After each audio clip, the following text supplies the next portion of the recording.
Good morning, Vikings fans. This is Morning Joe's. Ooh, that song's so good. I hope it's fair use for reasons I'll explain in a second. I am your host, Joe Johnson, owner of VikingsTerritory.com, PurplePTSD.com, PurpleTerritoryRadio.com, and MiniIce.com, a Minnesota Wild site that if you go to right now, you're going to say, how does this guy make money off these things? Because it looks like a GeoCities website from the late 90s, but it should be up and polished and ready to go in the next couple days. So if you're listening to this on Thursday or Friday, check it out. Should have a lot of great Wild coverage. I'm here, as always, with my Noah's Ark amount of animals in the background, and Mr. Joe Oberly. Arf, arf, arf, arf. What's This is a quality show. It's definitely ready. It's definitely ready for radio. Got our own sound effects. That's The sound bar. yes. I have the human sound bar. That's me. That's what somebody called me once. I don't know what that meant, but I'll take it. Yes. How are you? I'm good. I'm good. I'm good. We're back after a debilitating defeat, a deflating loss. That well, I know it's in the agenda. Is the dream gone? Oh yeah, baby, it's all Yeah, over. yeah, They yeah. they kicked that one to the curb and in just surprising fashion. I mean, last week I feared it a little bit, saying that I think this game was closer than it is on paper because you had this really rotten team and a team that was on the rise. And you talked about trap game, and I said, yeah, it's going to be tough. They came in and Joe. How many times have we talked about emotion? But boy, did they hit! Did their defense hit the Vikings? They were just knocking people down and smacking people. They Yeah, knocked Dalvin Cook around like being a fantasy league owner of Dalvin Cook, me I too. was pretty worried. I said, get him out of there. Yeah, there was some pretty vicious hits. I mean, I know people are really ragging on the refs for part of that loss. I've never been a huge fan of doing that unless it's something egregious. It just doesn't. It feels very Packers-ish to me, or New England fan-y to me. But there was some. I mean, the helmet to helmet on Cousins was pretty egregious. I mean, They especially missed it. They how missed it. how much they want to protect quarterbacks. But if that was Aaron Yep. Rodgers, he would have gone on national television and complained about it, and they would have made it some sort of new rule about it. But and then the hit on Dalvin was legal, but that was brutal, and it must have knocked the wind out of him. He looked injured for a second, Yeah. knocked the wind Yeah. out of everybody watching. The Harrison Smith penalty was complete garbage. And so but at the same time, I don't want to say That's that the only they. one. Go ahead. I just want to say I don't want to say they didn't play well enough to win, and that it was all on the refs or something. I think the offense played Defense for the did. most part played spectacularly, but yeah, the defense played it so badly that it's sure they can make the playoffs. I was on Sansevier's show this week yesterday, and he was basically talking about expanding to 8 teams, and he thinks that's going to happen. The Vikings are the 9 seed, blah blah blah. We don't know for sure what defense is going to show up week to week. If they need to win every game except for maybe one, there's no way that's going to happen. I mean, they're just too young. There's too many mistakes being made. I don't like. I don't spend a ton of time on Vikings Twitter, but I'm seeing people arguing about Cameron Dantzler and saying, well, he's a rookie, so cut him some slack. But it's like, how many times can this guy line up completely out of position? I don't care. Does he not know the playbook, or why is he getting so flustered? There's just too many variables that could go wrong and too thin of a margin of error for them to really do anything this season that I think is realistic. Well, stepping back to the refs a little bit, I heard that right out of the gate after the game, and the only, to be honest, as far as the Cousins hit, they didn't see it. It was the ref behind the quarterback was on the wrong side to see that hit. He still should have seen it. He didn't. He didn't call it. Fine. The one on Smith is the only one I'm going to say that I thought was a terrible call. That they made the call and it never should have happened. He was underneath the guy's helmet, his head snapped back, or for whatever reason, you have to go look at that and make sure, or at least talk about it. That was a bad call. I'm not going to say that's. I didn't come away with that impression. I came away with the impression two things that the defense did not play well enough to win. They had made so many mistakes. They didn't start out with the same ferocity that the Cowboys did, and now the Cowboys were coming off a bye, so they were probably fresher than the Vikings. Vikings were, came off a short week and maybe not as fresh and needed to get going, but they did not rise to the level in the first half, and they just stunk. Um, Offense had a great game, but once again, not great enough. And I know you're going to praise Cousins because I know you can't help.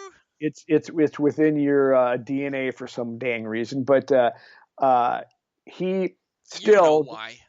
I know why. He still didn't do what was needed to be done at the end of the game. And after the Okay, Vikings game, but wait, let me finish. After the Vikings game ended, I saw the end of the Packers game, and I know. Rodgers did. I know. I saw that Yeah, too, and I was like, you of you course needed. this is Oh, happening. Of of course, course, he needed to get him in position for a field goal. I know that Justin Jefferson dropped a pass that was right in his hands. Cousins, fine, that Thielen did happens. too. Thielen did too. Find a play that works then. You've got to get that done. Now, it's unfortunate. Yes, it's not all on Cousins. I'm not saying he's terrible as a result, but he has been many times where it has been his fault. So, uh, for whatever reason, he didn't get it done. So that's what you get to say. Does that mean he's the worst quarterback ever? No. Does that mean they should get rid of him? No. He played a great game. He's had several games here in the past few weeks where they needed him to help him win the game, and he's done it. He didn't here. Rodgers did it. And then Rodgers got burned. His guy dropped a pass, and they ended up losing the game to the Colts as a result in overtime. That happens 9 times out of 10. Cousins doesn't do it, and someone like Rodgers or Pat Mahomes or somebody else does. So he's. I'm not. You can praise him, and you should. He played a great game, but do not lift him to the level of those other guys, or else, I don't know what. Go ahead. Yeah, I mean, there's no. How dare you introduce nuance into this industry? Um, he had a spectacular game. I think that if there's any proof that we live in a simulation, I've said this multiple times. My fiance is attempting to wean herself off of being a Packers fan by being a Vikings fan, and the way that game ended, and then you see the Packers get the ball at like the 5 yard line, and then Man, she must love you, Joe. That's all I can say. yeah, totally. I must be doing something right. But again, first three possessions in the second half were touchdowns.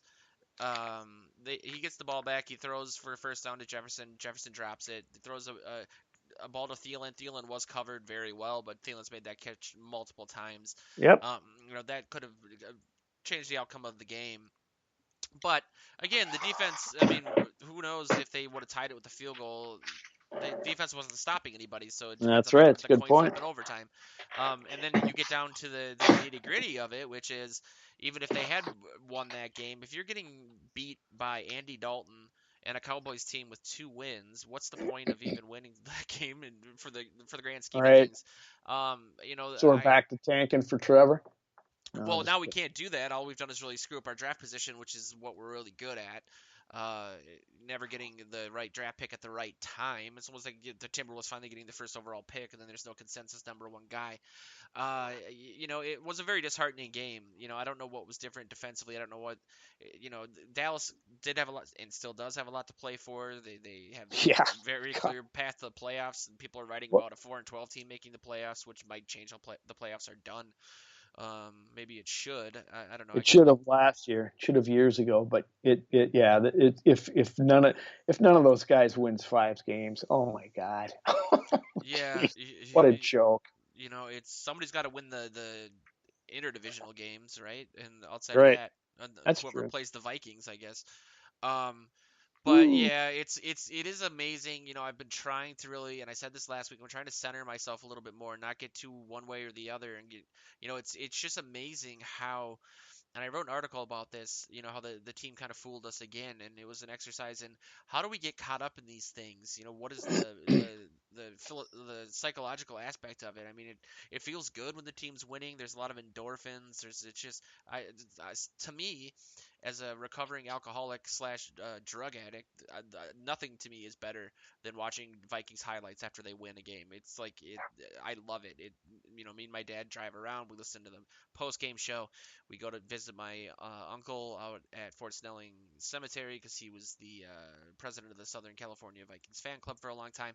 It's just a routine that I really enjoy. When that is taken away, I also understand where all that negativity comes from. But a lot of people seem to be doing what they always do, which is, picking who to blame and then cannibalizing each other. And it's kind of a sad state of affairs. But I feel like maybe we had a little bit of wishful thinking in those last three games. I mean, divisional games are always hard, but it was only a matter of time before an offensive coordinator figured out how to beat that too high safety thing that the Vikings have been doing. It's not the most complex thing. I know they were doing a lot of masked coverages and looking that they're doing cover one than they do cover three or zone or man or whatever. Um, but I don't think it's time necessarily to panic. I mean, uh, there's a lot to No. be. I hate to be this guy. I'm not a moral victory guy ever, but I mean the Vikings offense is arguably the best offense in the NFL right now statistically. I think Mm, they're number one in. I just saw a tweet before we went on here. Number one in explosive plays. Number two in the overall offense. Joe, Um, Joe, Joe. Cousins You is amazing. you can say that statistically it might be true, but there has to be weighted into that garbage time, which where Cousins just made hay in the first half of the season, losing games to the Packers and then the Colts and then or maybe somebody else when they lost games when these teams built big leads in garbage time points. I yes, statistically, maybe they're one of the best. They're not the best. Arizona's good, and so is KC are much better, and they have better records. It's still about wins, and I'm going to hold them to it. How many times does the games in the NFL come down to the team with the ball in their hands the last possession? How many times? And how many times have the Vikings lost those games with Cousins? Cousins has won some in that respect, but he's not won the majority of them by a long shot. And this was another one for whatever reason. Did he do what he needed to do to give him a chance? Yes, he did. Yes, he did. So I'm not going to hang it on. I hang this one on the defense, but I'm not here. I'm not here to sing Cousins' praises either because too many times he's come up short in this regard as well. I think he's great. I think he's having a great season. I want him to be the quarterback, but I want him to get over his hump of being jittery in those pressure situations and Yeah. and rather instead taking command and going out. This is how we're going to win this, fellas. Follow me, and then they go get it. And then maybe you have a rookie like Justin not making a rookie mistake because he's following his leader. He looked off the ball, but because like Zimmer said, he's feeling his oats a little bit. He has been having a great season. Well, everyone was getting rocked, so I'm sure that's what part of the Yeah, that's another good point too. part of it. I just won't let Cousins completely off the hook. He had a great game. I hope he has a number more of them. But win some ball games when I will say, yeah. I mean, the thought that kept going through my head when they got the ball back was if he can score a touchdown on this drive, he'll yes, finally shut up some of the people who refuse to give him any sort of credit. Again, I mean, I think things could have been different if one of those two guys would have made those catches. absolutely.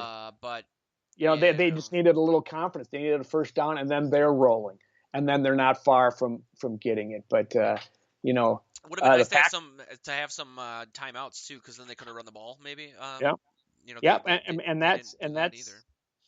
they needed to take those earlier. Unfortunately, it's never just the last series. It's what's built up to that, and you just made the point. They had to give up some of their timeouts because they couldn't stop the Packers or the Cowboys on defense. So Yeah. it's all part of it. But I'm just not going to look at the stats and say, oh, Cousins was great, so it's not his fault. But it's partially his fault. It's partially Well, partially it's everybody's fault, I yeah, guess. the offensive line But more give him the so, time he needed at those plays because he had to get rid of some passes there at the end that maybe he could have if he had more yeah, time. the fourth down for sure. At the end of the Yeah, game, And to be That's honest, Rodgers always gets plenty of time at the end of the game to do whatever he wants isn't it to do. great how that works? I mean, you Yes. talked about my Hail Mary article from I think 2 weeks ago, and he's been involved in three. Rodgers has, and that's because he always has like 50 seconds behind the line, or the refs giving him free plays for some reason. Um, Speaking of the offensive line, though, I think that we've seen enough of Dakota Dozier and actually enough out of Brett Jones, who filled in for Ezra Cleveland and had the best PFF rating of anyone on the line of a 75. Dakota Dozier had his third game of a PFF rating of under 30 on the season. So what Mm. I'm hoping is that maybe they keep Brett Jones at right guard and they move Ezra Cleveland to left guard since he was a left tackle in college, and that might make sense. That he could be like the new Steve Hutchinson or something. But that would, I think a lot of that was on him, on Dozier, and so I don't know, maybe this actually kind of pisses me off because that's the type of person I am. That's how my brain works. But I've always wondered if there's anyone that's been treated really poorly on this team. It's been Brett Jones. He keeps getting cut and then re-signed for less money, and apparently he could have filled in a long time ago because he had a really. It's one game, so it's a small sample size. But considering how bad Yeah. Alfline was last year, I wonder what they're not seeing there with him. That's a good point, because when I heard that they moved him up, oh God, he's still on the team. yeah, I know because they actually just released him like 2 weeks ago. Right, I'm sure it's the old. He's not the athletic type that they want, like right. like Josh Klein. I'm sure he's not like a good second level guy. And was that Burke and Tice on 3D with Wabi really went in depth into why that's important. Um, but I think Burke said it best, which was at the end of the day, I'd rather have a line that can hunker down and has a little bit more size and weight and pass protect in clutch moments than one that can get to the second level earlier in the game, because that's really what, like you just alluded to, that's kind of how these games always end up, right? Close games especially. And so, I've never been a big fan of, I mean, zone blocking's fine. The 49ers do it really well. Um, but some of these undersized guys, I've always had a bad taste in my mouth with that just because of, Khalil had that amazing rookie year, then he got pneumonia and lost like 70 pounds, and then after that he tried to be like this super healthy vegan, rail thin left tackle, and you need to be. Who also owned a pizza joint. Yeah, really good. I don't know. I don't know if you ever had that I pizza. didn't. I wish I It's had. one of those like wood burning stove situations where they Nice. make pizza in front of you and they cook it in like 90 seconds. But the problem is that it's so hot that like the vegetables and stuff on top explode and then it just gets all watery, um, which is never good. I was Uh, just making a joke. The fact that this guy is vegan and trying to be healthy, and he owns pizza parlors. The well, rest of us don't need to be healthy, but he does. yeah, But anyway, that's the best way to do it. yeah. Um, Yeah, maybe that's a positive. The offensive line could be relatively young. Brett Jones is 29, I believe. You have Really? Wow. Bradbury and O'Neal and Ezra Cleveland are all We won. relatively young, and then Riley Reef's older. But looking at how things are going, he could be around for a couple more years, so they could draft somebody. My biggest fear is that I'm starting to hear rumblings that the Vikings yet again are going to be looking for a corner in the first round next year, and if they draft another corner in the first round, I'm probably going to have a stroke. Wow. Don't do it because its possibility is high after what they've gone through this year at that position. I'll be honest. I'm more bullish on this team for next year than I am for this year, obviously, and that's not saying much. But um, I'd like to see what Pierce could do in the line coming back. I'd like to see with Danielle Hunter and getting two. Upgrading that defensive line with two polished veterans would be something. Yeah, Um, the defensive line hasn't been terrible, and if you could improve it there, then you draft maybe a cornerback. I'm not saying the first overall pick that high, but maybe you trade up and get one, um, and that defense gets a little bit better, and the offense is, I don't know, man. You probably have to draft a left tackle because Reef is probably going to, whatever they offer him next year, he's probably going to tell him to stick it and go somewhere else after that having wouldn't a good surprise me unless he having a really good likes season. living here or something. But Exactly. So he's um, really, yeah, he's had a great year, and he has, he's and probably not too happy with the team.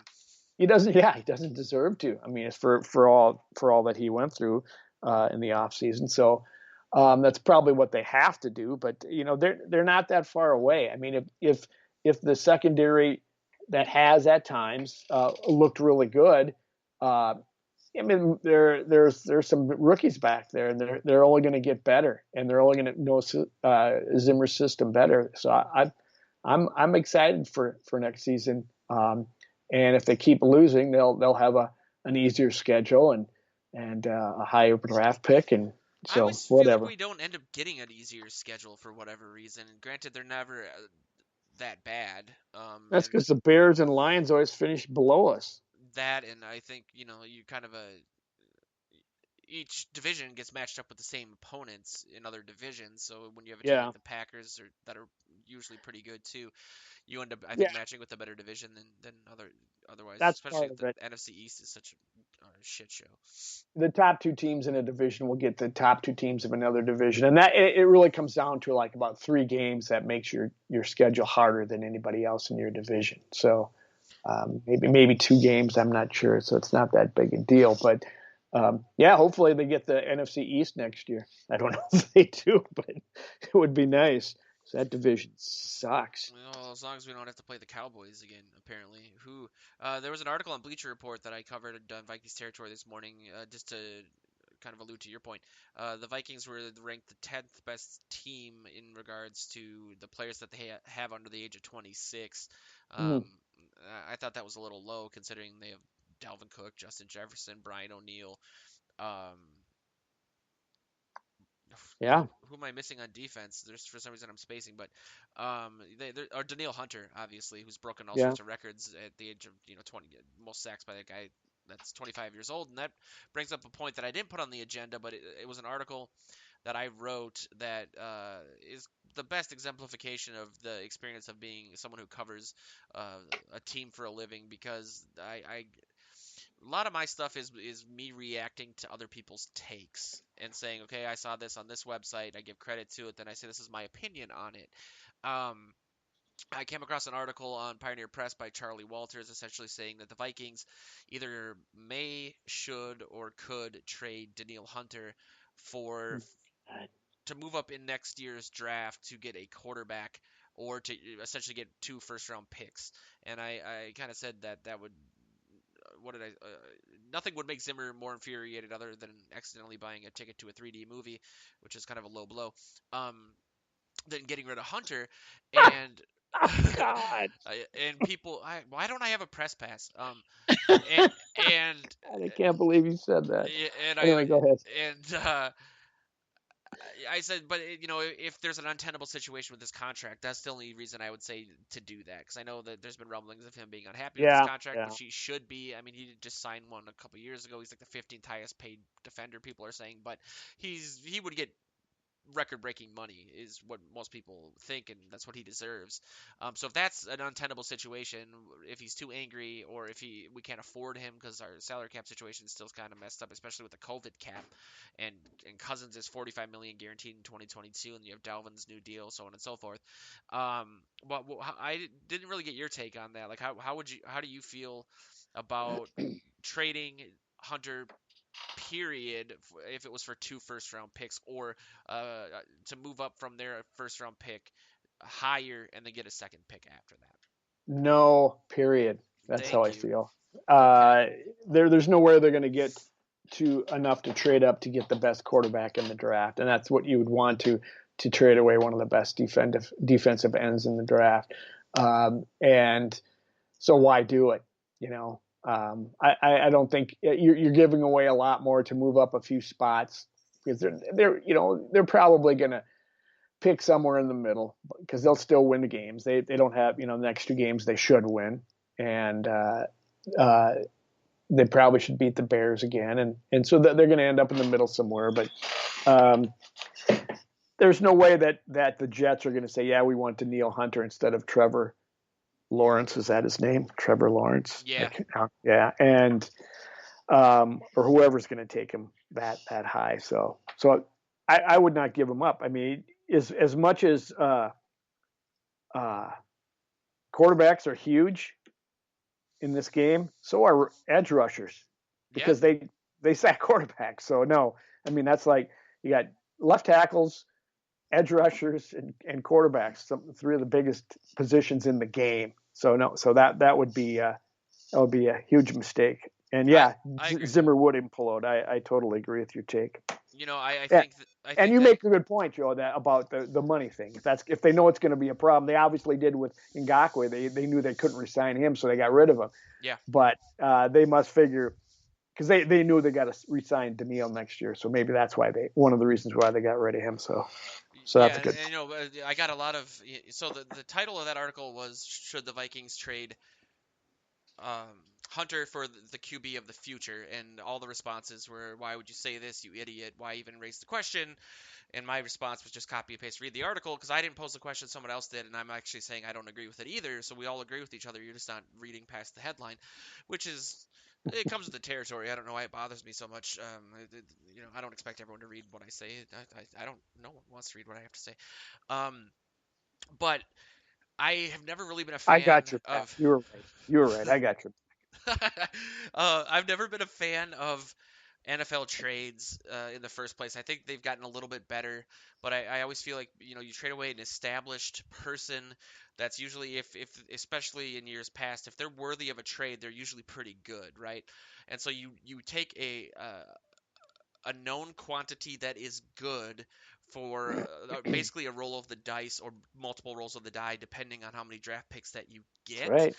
And so the idea, especially when it comes to drafting a quarterback, the idea of giving up somebody who is going to be a Hall of Famer in Daniil Hunter and who is, someone you can build a defense around, especially when you get Michael Pierce back and you actually have some semblance of a nose tackle. For even, everyone in Vikings land is enamored with the guy from BYU, Zach Wilson, who Jack Day, who does the Load the Box podcast on our network, landed an interview with him, and it was on our site, like an exclusive. It was really cool. I don't watch college football very much. I want to get more into it. I've been trying, but the Gophers are terrible again. Um, but I just think it's that unless you're gonna get Trevor Lawrence, like you said, there's there's a handful of guys behind him. I think that you what's the difference between Zach Wilson and the dude from North Dakota that everyone seems to like, Trey Lance, like whatever. And with our luck, Spielman would trade Hunter for every seventh round pick in the draft or something. So yeah, I'm cool on all that noise. But it's also just to defend it again because a lot of people it was the tweet literally got over 50,000 impressions. It was insane. I've never seen anything like it for us. People are Wow. like, why do you speak these things into existence? And this is why people get traded. And I said, I don't, outside of maybe people talking about Randy Moss getting traded, I don't think when has that ever happened where we've, Yeah, Joe, didn't you realize that Zimmer read your tweet and he's putting together the deal right now? I know it's like we don't have that much influence and it's our job to explore. None. You have zero. We don't Uh, have that much no, influence. we You don't said have, Joe. You I don't agree have with you. We don't have any. any influence, but what's the way to put it? They're aware of us, I guess, because uh, I've had conversations with the team where they've had articles printed out and they The had all. PR department is. Yes. The personnel department doesn't give a rat's patooey what we tweet. I'm sorry. The ex special teams assistant was aware because that was a big problem we had. Somebody Yeah. wrote an article about him getting fired, and I never even heard of him. And apparently, he busted into the office with the article printed off and was like, "What is this PTSD website?" Wasn't a good look. We've been digging out of that hole for a while. Um, but yeah, back to the corner thing. I think it's hard. I'm sure they're gonna have to draft more. Mike Hughes is looking maybe like a guy who can't stay healthy. The Needle. I don't know why anyone's surprised. A guy whose nickname literally is the Needle is not acclimating to the NFL very well. Um, ugh. Uh, it's kind of a mess of a situation. Gladney I think looks pretty good. He's like the best run stopping guy in the league, or was a couple weeks ago at least. But there's just there's a lot of work that they What have to do. what do we know about all these guys though that and how Zimmer handles cornerbacks? He's got a very difficult system to learn, and what they're doing is they're taking uh, players that they think have the physical skills, which you can't coach, and then they hope to coach them up with the rest and develop them. And I think they're all going to be good. I think, they had Dantzler out there early, and he has made some plays. But maybe if they realize that he doesn't have the wherewithal to adapt to the system and figure it out and do it, well, then he will be gone. But he's still out there for a reason. They were forced, their hand was forced this year to start young players, and then all kinds of injuries have decimated that unit. But I have higher praise for the cornerbacks on this team as a unit than I ever expected to. And Zimmer's done, I mean, just a week ago, you're talking about him as coach of the year for what he's pieced together with those guys. So I'm not ready to give up on Dantzler, even though people are freaking out about him. And I think Gladney's going to be good too. These guys are all this doing what they've been doing, being thrown into the fire without a lot of prep and certainly not a lot of seasoning to go with the recipe theme that we've Yeah. had. So I'm gonna wait and see on this guy. So it's possible they don't have to draft a cornerback in the first round unless they're ready to give up on someone like Dantzler or Gladney. And you don't really ever have to give Zimmer like too much of a reason to draft a corner, I feel. So that's more of my fear than anything. Like I know these guys, I mean Dantzler especially could turn it around. He's made some plays. It's just I understand. It's the out of positionness of it. I think that Yeah, that's a concern, but that's blown something that. coverage type stuff is a little bit of yeah, like you said, a concern. Um, But you can coach that up, though, Joe. I think that's you can't coach a physical ability, but you can coach to be getting yourself in position. You can more reps and a season on your belt is going to help with that regard. But we'll see. I certainly hope so. I mean, I don't know. I feel like the rest of the season is just kind of an audition for next year. Um, Absolutely. and we'll see from that. It's not something I'm accustomed to in covering this team. Like I've said before, I've covered the team since 2015, and every year has been Super Bowl window still open, and they just need to add this piece or that piece, so on and so forth. And so it's an interesting state of affairs. But I Joe, you at the beginning of the season, you said, loudly and clearly that this team was going to be down this year because of what happened in the defense, Yep. and this is exactly what's happened. I mean, we have to, I want to my hats off to my brother, younger brother, sent me a text after the game. He said, you know, you lose to Atlanta and uh, Dallas at home. They are who we thought they were. This team is who we thought they were. They're a young team on defense with a pretty good offense and a offensive line is trying to figure it out. And they're not going to win the Super Bowl this year. They could, maybe back into the playoffs if they did everything right, which they obviously didn't. And so it's not going to happen. It's who they are. They're going to be growing pains this, but next year, like I said, I'm bullish on it. So you were right. You said that early on. So continue believing that this is what we thought was going to happen. Wouldn't you agree? Did you just say I was right? I did. Oh my I God. did. I remember you saying. Timestamp. Where's the timestamp on this thing? Um, yeah, I mean, I'm not surprised, I guess. Like I said, the last thing I want is to come off as a reactionary bobo, like a homer, that, oh, they're winning and look at how coach of the year, like you said.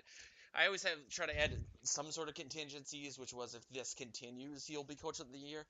Um, you know, I think again, I'm not a moral victory guy, and I even hate saying this.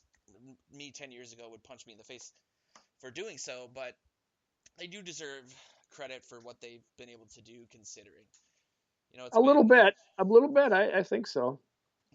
like my expectations weren't that high, like you said, even with Anthony Barr, or not knowing that Danielle Hunter was going to be out for the Right. rest, or even before the Michael Pierce opt out. And so I guess they deserve credit for that. It's just they really had me right in their clutches. I mean, I was believing again. I was, Yep. look at. I don't know if you heard the intro to the game. Um, who was the color commentator? The guy from the Patriots, was it Vilma? Yeah. Was saying, look out, the rest of the NFC. No one's gonna want to face these Vikings. Going down the stretch, they're the hottest team. and it feels good. Again, it's very like, yeah, that's right. We are good, and maybe this is the year because the NFC is so scattered and there's not really a clear front runner, so on and so forth. But I think our expectations were just a little distorted. I'm The they Packers are going to win the division. The Vikings are going yes, to battle with the Bears the rest of the way to maybe get one of those spots. But and the Bears are going to drop off. I just don't think they're good enough, and they no. don't have. They're very one sided. They've got a good defense, but they don't have offense for beans. And Well, the if you Vikings could are. combine the team somehow, Yeah, the Vikings are going to battle the Cardinals and the Bucks, and 49ers maybe. I don't think I think the 49ers will drop off. Just too many injuries there. I don't think they're gonna, because they're gonna lose games in their division. They've got to play, That's teams true. like Seattle and the Rams and the Cardinals. So I think you got uh, there's one division winner out there, and then they'll probably, it's unfortunate they lost to the Seahawks. They should have won that game because they'd have the Yeah. tiebreaker over them. But Or and looking back at it, the Titans, if the defense would have stepped up in that game, they would have, they wouldn't have let them yes, back in. totally Um, different season. But they will need an eighth game to get in the playoffs, and I still don't think unless they virtually win out, they're not going to get it. no, and They've only it's too, got it really, four wins with 6 games left. I mean, and the Bucks and the Saints are on the schedule. They're yeah. And yeah, I who don't. knows if Drew Brees, I feel like if there was a year, like I said earlier, we're never bad when it lines up with the draft, and we're never, I guess, really good when it lines up with a window of opportunity. That having been said, I mean, I remember back in the playoffs after the 2000 season, thinking, okay, if we can avoid the Bucks, I think it was, and the Rams, we'll be fine. And then it ends up being us and the Giants for the NFC Championship game, and I'm like, we're going to the Super Bowl. This is insane. Similar to Philly in 2017, backup quarterback. I'll take that over the other teams that were available at the time. The Rams, who the Vikings had that shootout game with earlier in the season. Um, Mhm. and that never really panned out, obviously. But I feel like the NFC this season, the Drew Brees is, aged. His arm is not where it was. That offense has not been great. And granted, Michael Thomas has been out, but Brees just doesn't feel. He kind of feels not as bad as Peyton Manning in his final season, where his neck was broken No, essentially, and he could only throw no. like 3 yards sideways. But Brees' arm has been a liability there, and so I mean maybe with Taysom Hill, maybe Brees won't come back in, or they'll mix Taysom Hill in more. But Brady's, I think they said in the last 6 weeks, his passer rating on passes over 20 yards is zero point 0. So Um, that yeah, it's it's insane. not good. No, and they're basically saying he's the only liability on like a really good roster. And so you just feel like there's actually a really big window of opportunity here because, Russell Wilson's great, but that defense is suspect. We beat the Packers for crying out loud. It's really too bad. And that's not to say that, especially if they expand to 8 teams, which I have a feeling might happen too. Who knows what'll Based on happen? what though, Joe? What's you and Bob Sanford basing that on? Because I thought they were saying if they miss games now, they might. They've been made up every game that they said they were going to miss, right? Or Yeah, that the way he canceled. explained it was that if any, how did he explain it? He explained it in a way that made sense because before that I was relatively, uh, I, I didn't think it would happen. But it was if a team has to cancel like one of the playoff teams has to cancel a game or something. I don't know. You think I would know more because I'm basically saying I Well, agree with it, that but yeah, it's kind of makes sense, but now granted we might see the Ravens Pittsburgh game not be played on third tomorrow on Thanksgiving because they've got like a whole bunch of people in the Ravens have got COVID and are out. So It, maybe that's it, but it basically just this is how he explained it because I just googled it and this is what it says. The competition committee will present a resolution to NFL owners for an expanded postseason if regular season games are lost to COVID. So if there's any games that are canceled, I don't know if any they'll game, any that games. yeah, that's very That's kind of strange. vague, you know. They're that's why I'm having trouble explaining it. The league is concerned about losing games from the pandemic as regular season bye weeks disappear. It's possible some teams won't play a full 16 game schedule. The extra postseason games would also offset lost revenue. blah blah blah. Oh, there you Yes, go. it's There's your reason right there. of course everything with the NFL boils down to that, doesn't it? I mean, I Okay, well, maybe that will happen. And the Vikings still have they have a more realistic chance at that, but I think those are even small. I mean, their margin for error is tiny now. They kicked away one they should have never have lost. Well, and it's their second one that they should have beat Seattle and they should have beat this one, so they should be 6-4 rather than what are they 4-6? yep. Four, yeah. So, They um, very easily could be 7-3 too. It's just yep, absolutely, that's really, I mean, that's why football is so addictive. I think there's just so much weight on every single game. That I think that's why I never really got into baseball. It's just there's too many games, and you don't really feel like you can lose 20 in a row, and I mean that's not great, but you can claw your way out of it. It's just too right. long. It's not. I demand high stress situations, I guess, and I don't. My fiance always says, what are you getting out of this? You're not happy when they win, you're relieved, and when they lose, you're quiet for 3 days. It's not fun, but when it's good, it's good. I'll give it that. I sound like somebody on Dr. Phil being told to leave like an abusive spouse, but it's ingrained in all of us, and they have to win eventually. Did you have a chance to read Sansevier's article this week? If people don't know, Sansevier has been writing a column for us each week called a nano column, which has been getting longer and longer each week, but it's supposed to be something you can read at. He says a stoplight, which I think is a felony. But outside of that, what he did this week I thought was very interesting, and is somebody who uh, is held in equal esteem in the local sports journalism market. I wanted your take on some of these uh, behind the scenes things, I guess, from across his career that didn't make his book. Little Oh, I didn't see it. No. Okay, so the original article was titled "Who's the biggest a-hole in Vikings history?" and I changed it to basically say, like, here's some Vikings facts from Sansevier's career over the decades that Vikings fans will want to read but probably won't want to know about some of their favorite players. Essentially, the article begins and ends with Chris Carter and the fact that nobody liked him apparently, and he was a really big jerk. And he refused to mentor Randy Moss, which was not what my memory of it was that Moss learned a lot from Carter, but maybe that was a reluctant like Favre and Aaron Rodgers thing. It Um, was. It was. But he came around when he restarted realizing that Randy's better than he was. He came around, but yeah, early on he was struggling with it a little bit. was he okay? I think Yeah. Stan Sevier's gripe with him was that Carter bumped Bill Brown from the Ring of Honor in 2003, and Bill Brown's wife was dying, and she wanted to see him inducted into the Ring of Honor, and Carter said he wanted in, I guess. And so she died without having seen that. But there were some other funny ones, like Tommy Kramer. A lot of the footballs that are autographed by Tommy Kramer out in the Zeitgeist or on eBay were actually signed by the PR department in the 80s. The story about Keith Millard and "My arms are more powerful than your gun" is a good one. Les Steckel punching himself in the mouth during a team meeting, or cutting up a credit card because of the country club atmosphere. I didn't know that he tried to create an all-Christian football team with the Vikings. Um, Hmm. I'd never Hmm. heard that either. There's just a lot of things like that maybe people hadn't heard or heard others aspects of it. I gotta go check Um, that out.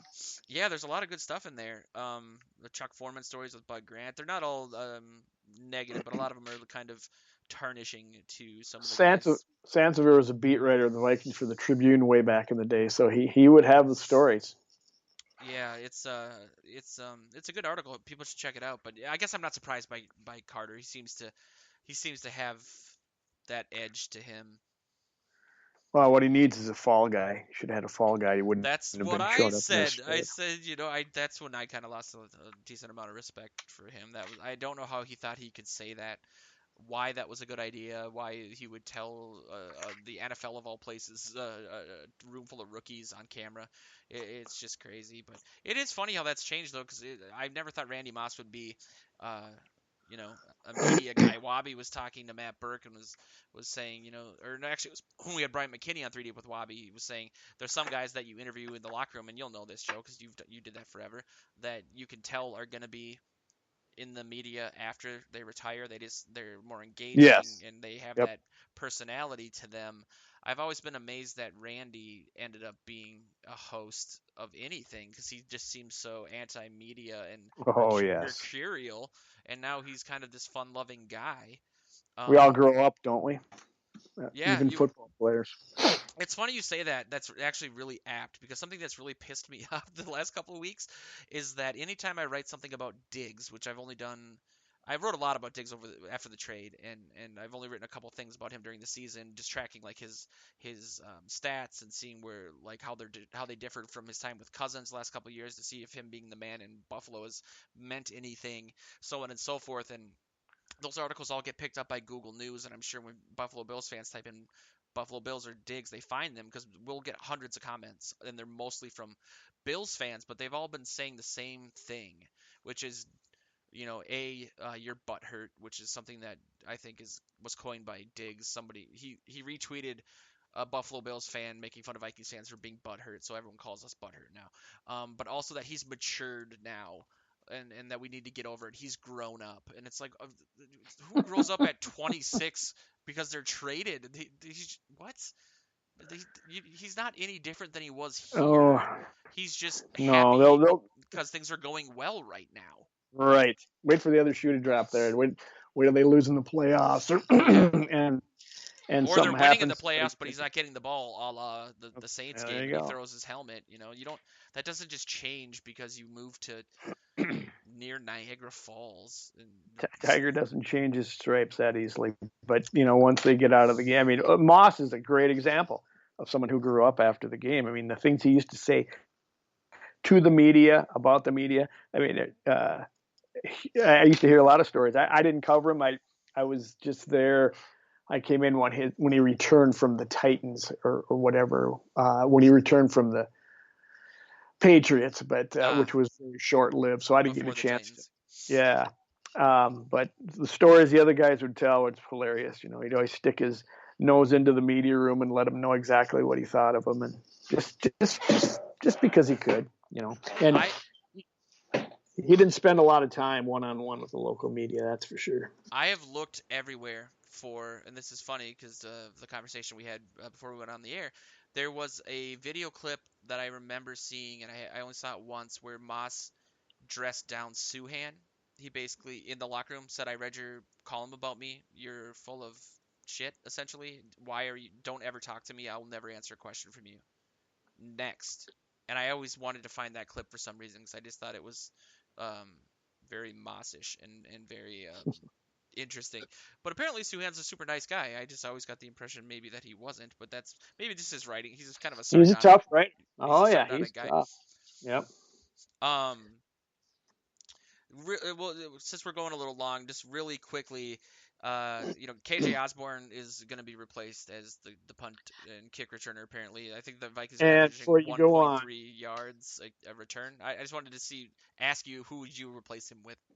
well, you're kind to only say that because last week I poo-pooed your thought that he was struggling yet because he is a rookie, and I was giving him the benefit of the doubt. And then I saw him last weekend. I said to myself as I was watching the game, I said, "Self, Joe was right." Yeah, So there it is. hey, two Twice on one show. on show. Weird. That's right. So Who are yes, you? he's not getting it back there. He's not getting it, and he's gonna. I don't know. I'm sure they'll put Abdullah back there. Yeah, And yeah, as far as kickoffs, is that where Abdullah is? Amir Abdullah, or does he was more Osborne? he was more of a punt returner, at least in Denver or Detroit rather. Um, Right, and but but Osborne's they'll sort of put him both. back there because you don't even need a Gallaudet kick returner. You need someone who No, could stand back there and watch the ball go over their head. I could do that, but there's an idea. As we established, we have a lot of influence, right, on the team. So I'll just write an that's article about right. it.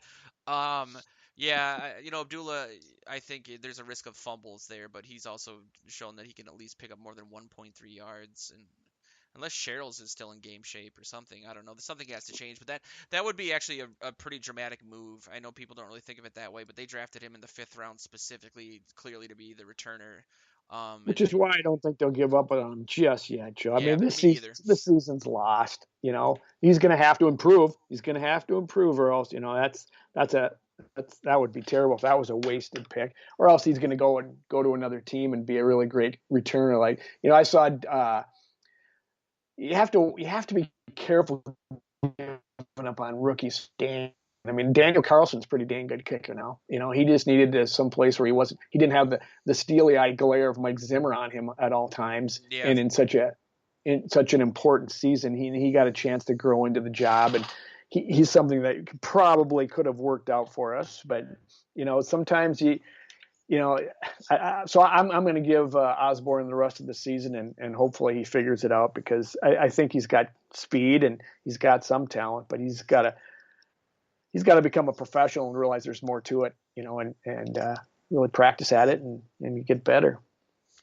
Yeah, I guess we'll see. It's the special teams, I thought maybe with that fake punt that they had redeemed themselves a little bit, and then nope. Yes. It's really too Oh, bad. that could have changed the game. That really could have. Multiple things could have, I guess, but Yeah. that's how it is. Have you heard anything of whether or not Teddy's going to play on Sunday? Well, I haven't heard he's not yet. I haven't really paid attention to it. I think they're trying to get him up for it. It looks like it. Yeah. So McCaffrey too. That would be nice if neither of them. yeah, I would love to see Teddy play. I think that'll be just a fun talker. It'll be fun for the fans that can't seem to let him go, even though he's proven that he's basically a mediocre quarterback. I think. I don't. I wrote an article the other week, and I hate to keep belaboring this point. We don't need to really get into it because we talked about Cousins a lot already. But I just feel like Cousins has done dear things that God. Teddy never did, and I don't get why people still look at Teddy so. I always go back to when we had Tommy Kramer on the original Three Deep. When he was singing those country songs and he was talking about Teddy's throwing motion and why he couldn't hit guys down the field, and I don't think that's something he's ever corrected. But I get why people my age are starved for a quarterback drafted by the team that actually develops into something. I mean, we had Culpepper, and Yep. that's about it. That didn't last very long. It's also personality. I think everybody loved Teddy. He was just such a nice guy. The teammates loved him. Zimmer loved him. They had a bromance, and Really he do. had a little kid out here singing songs to him, and he became kind of a folk hero before he even had a chance to prove whether or not he deserved it. And Cousins, on the other hand, was he rubs people the wrong way for some reason. If it's that, like I said last week, he's got a guy that's got life by the short hairs, and Yeah. and is doing great. He's got that big smile and the pretty wife and kids, and he might uh, be emblematic of something they don't like, as in a Christian, and That's part of it. so I think I think if you come predisposed to a person, then you just start looking for reasons for not to like Totally. him. I think a lot of people made up their mind because they thought the contract was an albatross, the original one, and they It was. still look back at it and they think, well, that's the reason why X, Y, or Z didn't happen, even though that wasn't why in those last two seasons. But I know what at times have rubbed me the wrong way about Cousins, and I think what people see is when moments like the Dallas game, like you said, or games where he plays poorly, he has these polished responses and he says all the right things, but they just seem disingenuous. I guess there's not a lot of Yeah. like he's so passionate sometimes with like the you like that thing, but after games, when you keep hearing the same things about I'm not like they're so almost focus group tested.